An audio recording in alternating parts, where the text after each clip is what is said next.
Hello YouTubers, Joe Kersey here on June 10th, Wednesday, 2015 at, it's about 11 o'clock in the morning, Eastern Daylight Time. Now when we last visited our friend the generator, I was involved in charging it, and the battery. I went out this morning to check on it, and it was indeed still charging intermittently. It was on trickle function. You can see this.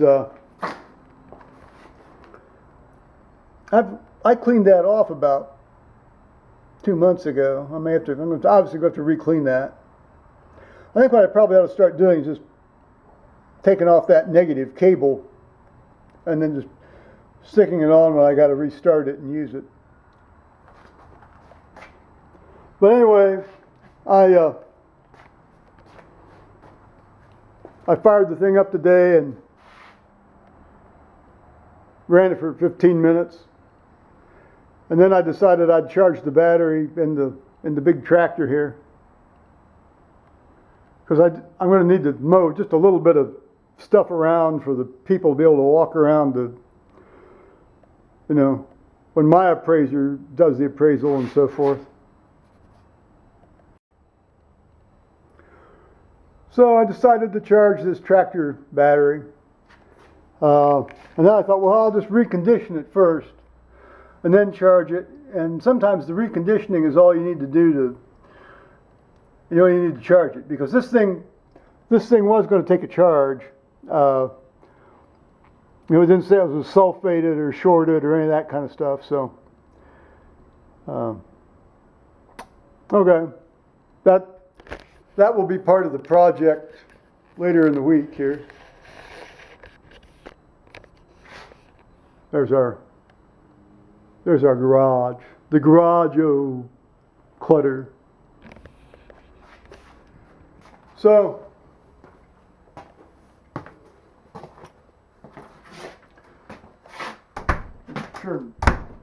turn all these lights off here.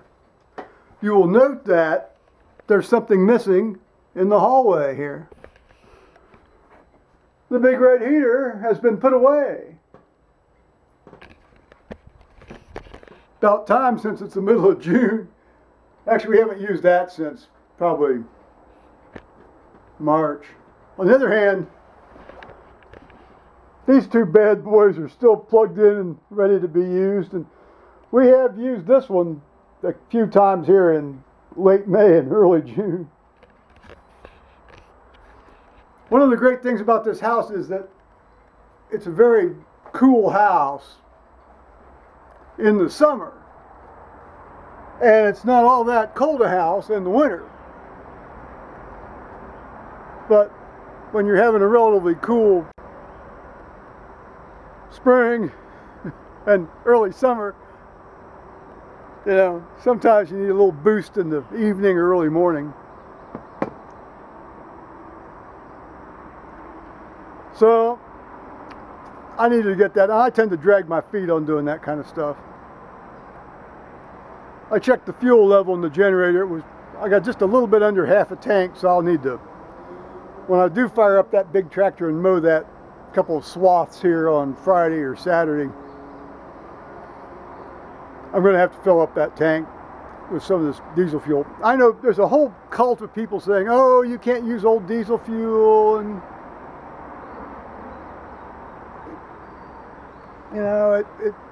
it does this and it does that.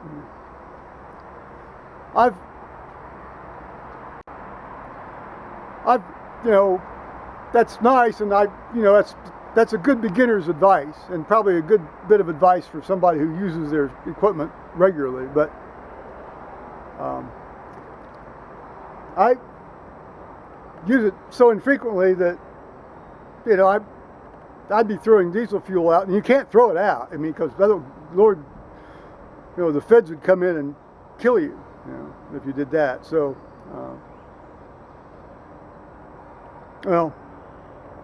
so I need to top up the fuel in that tank.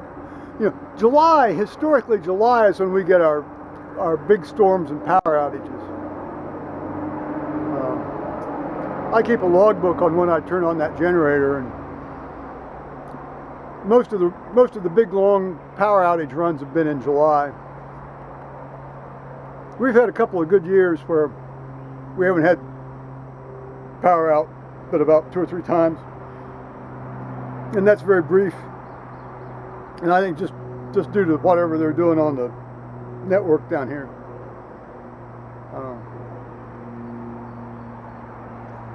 But you know, it's like ice storms. You know you're going to get one eventually. You know you're going to get one of these, 4-day power outages again eventually. You know, we've had two of those over the 33 years I've been up here.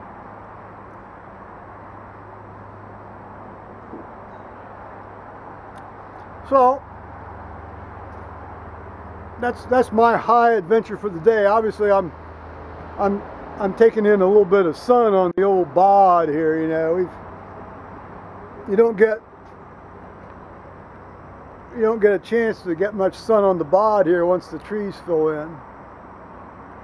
So you have to sort of give yourself a bit of a bump here. Let's see here. Yeah, it's very evanescent. It comes and goes here.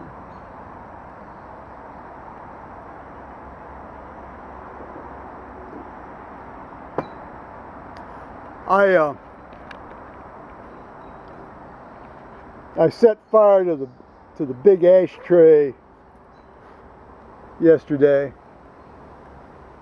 There's still some stuff left, obviously.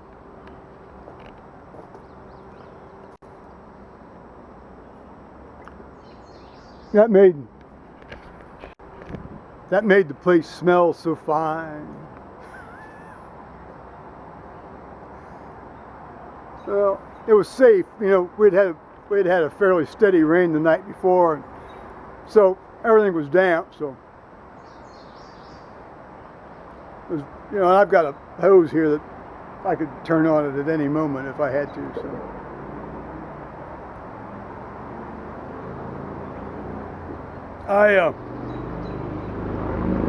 I discovered a bit of disturbing news this morning about someone I care about deeply who's spending their money very foolishly, getting locked into one of these monthly contracts for $30 a whack. I won't go into further details, but yeah, I know I've done my fair share of spending money like a dumbass, but it's always distressing when you see somebody you care about doing it.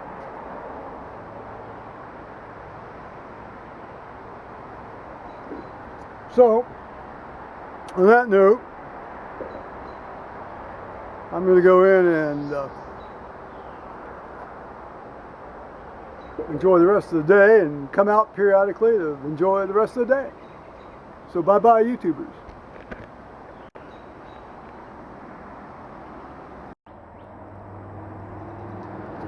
Well, I thought I'd set fire to some of the stuff here in the fire pit. And given all the cigarette filters and cigarette butts and stuff that were in this thing, or still are in this thing if you look at it real carefully, it always amazes me how, devices designed to actually be lit on fire and inhaled into people's lungs can resist being burned in an actual fire. I just think that's absolutely bizarre.